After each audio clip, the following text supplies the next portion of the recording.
Whale मछली का दूध इतना ज़्यादा गाढ़ा होता है कि बिल्कुल टूथपेस्ट जैसी गाढ़ी शक्ल इख्तियार कर लेता है।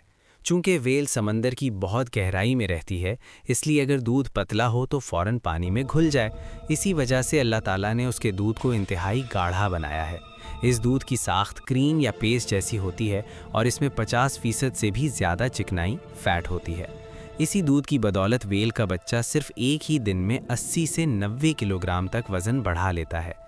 समंदर की गहराई में शदीद सर्दी होती है, इसलिए बच्चे को जल्द वज़न बढ़ाने और अपने जिस्म को गर्म रखने के लिए ज़्यादा फैट और इंसुलेशन की ज़रूरत होती है।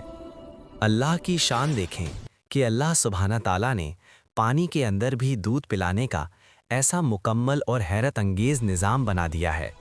सुभान अल्लाह! जो रब समंदर की गहराइयों में व्हेल मछली के लिए दूध पिलाने का निज़ाम पैदा कर सकता है, क्या वो रब आपको रिस्क नहीं दे सकता?